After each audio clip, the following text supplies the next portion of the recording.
Sorry. Jey Uso still... Is he main event Jey Uso? He main evented? Yeah, I'm a little disappointed. I didn't think he would win until I wanted him to win when I was watching the match. And I was just like, oh my God, and that crowd and everything. And that sequence of events towards the finish where I was like, oh my God, like he might win. And then, I mean, even if Gunther was going to go over, I just felt so lackluster. Like just the two power bombs, I think it was, and then he folded him up, and then that was it. Like, talk about a wah.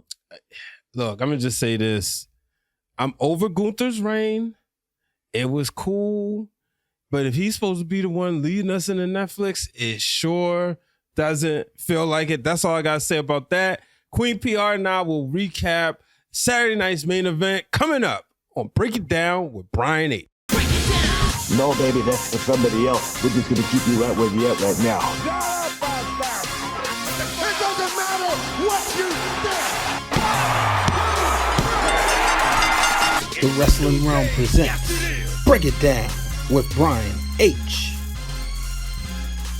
Hello, ladies and gentlemen. Welcome to this episode of Break It Down with Brian H. I'm your host, Brian H. Waters, and I am joined by the lovely, the one and only, those wrestling girls' own, Spotted's own Queen PR. How are you? I'm good. We just watched a good old night of wrestling. Good old night of wrestling. On a Saturday night. So I'm very happy. Saturday night's main event. How did it feel to watch from home? You was there. I was there. Back, you know? I was there. Thank you, WWE. It was nice to watch it on NBC on a Saturday night. It like the nostalgia, like they keyed in on that fucking nostalgia vibe and great idea, and I loved every minute of it. You never went back and watched the other one on TV or like parts? I don't think I have. I like watched Chelsea Green's match. Oh, rightfully so. But I didn't like watch it like front to back like we did tonight. So it was definitely a different experience. The last one had even more. Like with the opening package, and they had like different wrestling videos. Unless I missed it because I was cooking in the early part of the show. But I feel like the last one they really honed in on nostalgia. Yeah, they did. A little bit more for the first one, yes, but it still had that same. This one was like, okay, now this is what it's gonna be like. I felt the first one they gave us a PLE like card, like a PLE like card. Like if it was like a big four, this one kind of felt more B style PLE in between. I think Jacob Fatu stole the night. I've been seeing him all over my timelines. Like Kaz, I think he's his favorite wrestler of all time. He did a number on Braun Strowman. He really did, and I wasn't particularly interested in that match at first. And then as it was going, I was like, oh, he putting in that work. He like eating up Braun Strowman, and then it ended with bloodshed. Literally, can't go wrong with that. Yeah, and Jacob, I said this would be the coming out party for Jacob Fatu. I said that people would tune in and say, oh, I need to see what he do. What channel, what day does he come on TV? I think he did a great job. I mean, Jacob Fatu, when I see him, he's somebody I see this feel like they playing with house money every time. Like, they was very open about his time he spent behind bars during his entrance. I did not think he was gonna say. What you thought I was gonna say? So seriously. But he did. Michael Cole went there, and he said like after he got out to get his life together, he got into family business. And usually, because we've heard interviews where Jacob talked about that, but it feels like it's like I got this opportunity, the second chance at life. I'm going to maximize it, and you just see him coming out there every time the camera is on him. From the I love you solos to the promos before the match. Even your boy Tama Tonga coming out there and trying to tame him. And I'm like, I was just going to say, once he came out to be the voice of reason, it's like, that's how you know he is out of control. But it's like the believable out of control where, like you said, like you got to tune in and be like, okay, what is Jacob Fatu going to do? Because he crazy. But and see, this is what Jay warned Solo about when he said, why did you go get them? And if Jacob don't stop looking at me, and I'm like, whoa, but he said, why'd you go? Y'all supposed to leave them. And again, it comes back to the greatest story in professional wrestling ever, the Bloodline story. You got the level above hoodie on. Is it not? I mean, you tell me. Because we never really talked about the greatest story. And I know you was a huge fan of the Austin McMahon. And I know you lived through DX and, the NWO was a side piece. What's the greatest story in wrestling? If I had to choose, I would probably go with the Bloodline. Because it's still writing. And it's carried the company for about 4 or 5 years now. So shout out to my tribal chief, Roman Reigns. Why are you looking at me like that? Because I know you was all for Solo. You acknowledged him. He be fronting, but I really feel like he used to acknowledge Solo in his private time. So here's the thing. There is proof. There's proof of us watching on Those Wrestling Girls YouTube channel. There is a Raw Netflix watch along. And you see when the mat hits 3, you see my hands go up. That is all the proof that you need, that I acknowledge the one and only. You acknowledge whoever is saying that they're the tribal chief. No. So once Solo lost, you knew now you were going to acknowledge Roman. I never stopped acknowledging Roman. I never acknowledged Solo. I just rooted for Solo as we were coming out of WrestleMania because I thought he was doing the family duties until I saw that he was like not going with Paul Heyman. And I was like, wait a minute, something not right. But I guess that goes to whether or not it's the best story because we just seen that the Bloodline storyline has spun off and now has made a star out of Jacob Fatu. Also, I didn't notice this, but I read that they are pulling away from referring to the Bloodline when talking about Tama Tonga, right? Yes. And Jacob Fatu, because now they are able to kind of exist in their own entity. So when it comes to, because isn't that what factions are supposed to do? Supposed to spin off stars. Yeah. And the Bloodline has absolutely done that and will continue to do it. Because Solo at one point didn't even freaking talk. Yeah. And then he became a character within himself without Paul Heyman, without a mouthpiece, without Roman. So if you want to go from those measurements or metrics, I guess, I would say the Bloodline is the best story in professional wrestling. I agree. I'm very excited to see what happens with Jacob, especially if Solo gets back. What's going to happen? Where's he going to get mixing in with Roman Reigns? But, we ain't going to be very, as they say, be before you very long. Braun Breaker retained his championship. No real surprise there. I would have liked to see Sheamus win. Me too. It was another one of those situations where I kind of knew Braun was going to win, but when you put on a good match, you get lost in it where I was like, oh my God, I want Sheamus to make I want him to get that one piece of the Grand Slam. And then he didn't, but I think it was a way better finish than the main event. Jay and Gunther, even though the person I didn't want to won. Yeah. But it was still a good finish. But I don't think Gunther and Jay delivered that same way. Yeah, unfortunately not. Cody Rhodes, Kevin Owens, Shawn Michaels. We got to see some chin music. We did. Sweet chin music and I won't pass the ox. From Kendrick Lamar. Oh, yeah. I should know every word and lyric and hook and bar to that song. I was disappointed I didn't hear more Bret Hart references. We seen Kevin Owens with the shades, but I guess he committed to Dusty and committed to being the Terry Funk. So it was like, it made sense. Why more Bret Hart? Because Shawn Michaels was in the ring. And, you can't talk about one without the other. So, when he wore the glasses and said, in order to see the contract better, and he had the Bret Hart shades. That was good shit. Kevin Owens is really firing on all cylinders when it comes to the storytelling. Yes. And every aspect of everything that he's doing, from the t-shirts that he's wearing.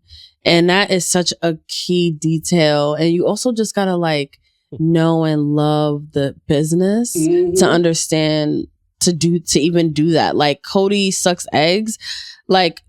old heads had to tell me what the reference, and I knew there had to be a reference because Kevin Owens wouldn't just wear it if it didn't mean anything. And then finding out that it was a callback to Terry Funk and Dusty. And Dusty was so huge, or like him wearing a Naomi shirt to face Jimmy Uso. Like all of those little things are just so iconic, and it just makes me love Kevin Owens even more. Yeah, shout out to Cal, my brother, Ring of Wrestling Worldwide. Because I didn't realize that, and I saw his tweet, and him and shout out to Dennis King. They were both like, "Oh, I'm coming." I was like, "No, I was just too young for the reference. I can't." Are you? I was born in '86. Dusty was not in his prime when I was born. I think Cody's a year older than me, so that's valid. Yeah, so I thought that was cool.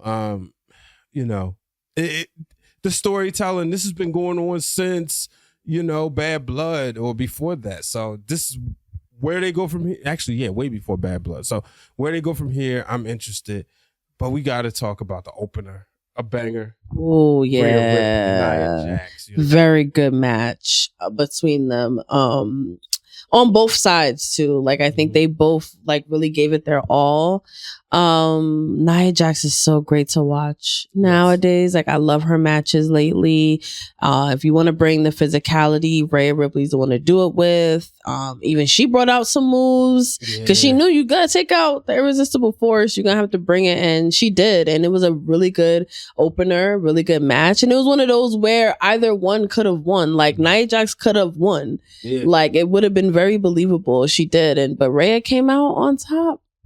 Very good pin. No, I'm just kidding. I honestly like it when she do it on the smaller girls. I know, but it still looks good. It do. But it's like Rhea had the cheeks. She definitely did. I will say that never lost momentum.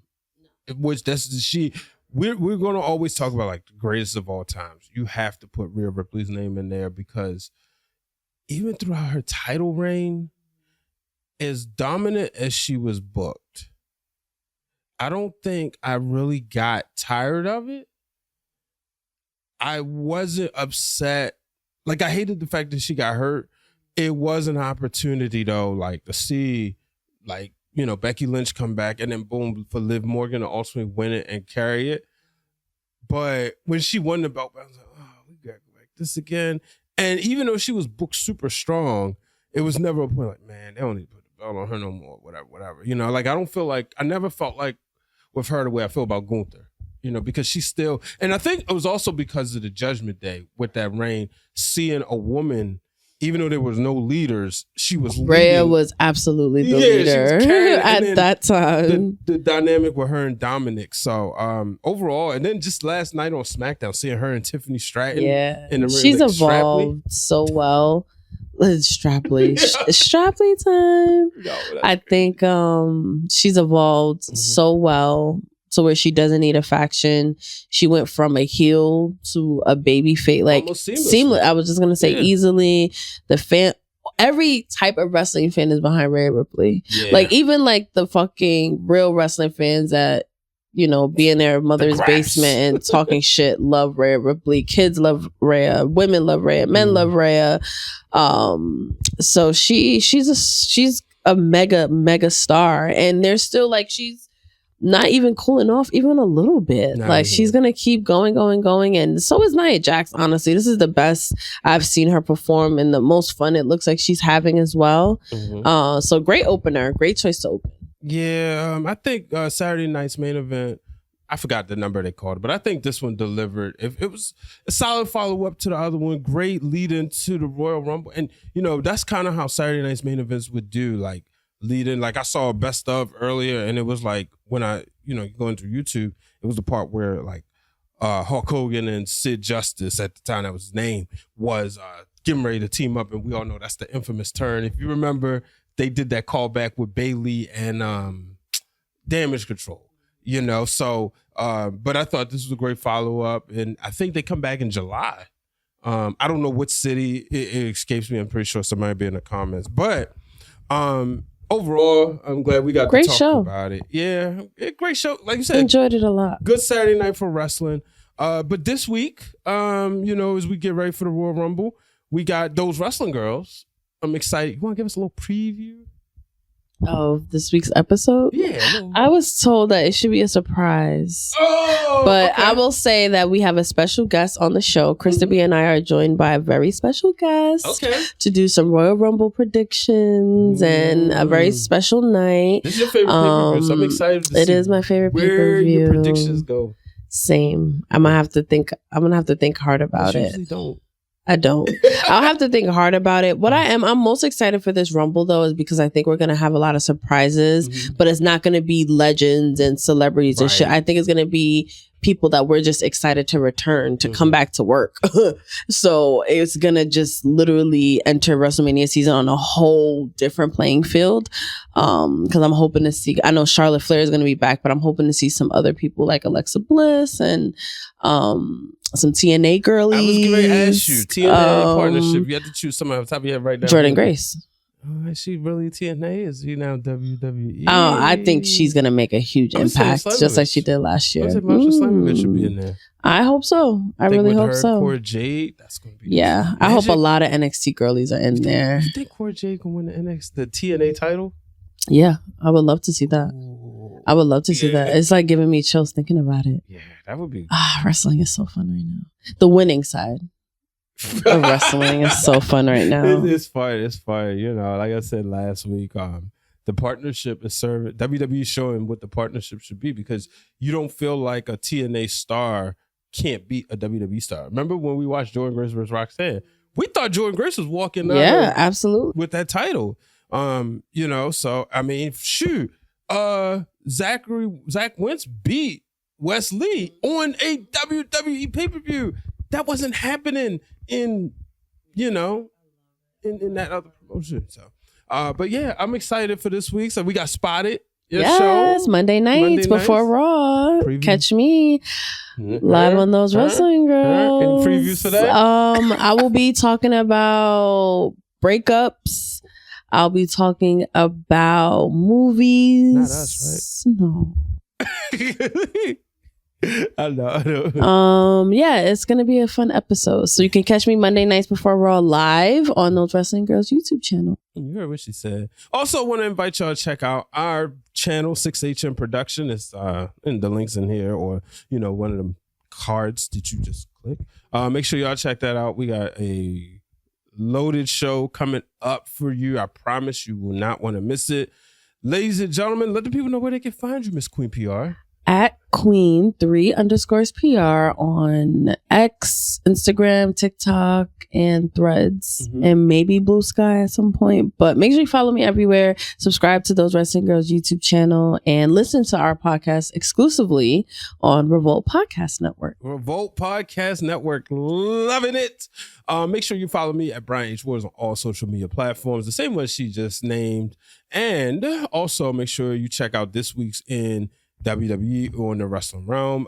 We got Championship Culture coming up. We got coming back next week, Wrestling Realm Facts on the Wrestling Realm Now podcast. But I want to encourage people to check out last week's Unpopular Opinions because I said the right person won between Booker T and Triple H. But Brother Hughes set the world on fire when he said he didn't understand Jeff Hardy's singles run. Interesting. Yes. People was flooding them DMs. I mean, because Hugh don't know what he's talking about a lot of the time. So that's an interesting take, though. Make sure you follow Wrestling Realm on all social media platforms. Until the next time, folks, so long, everybody.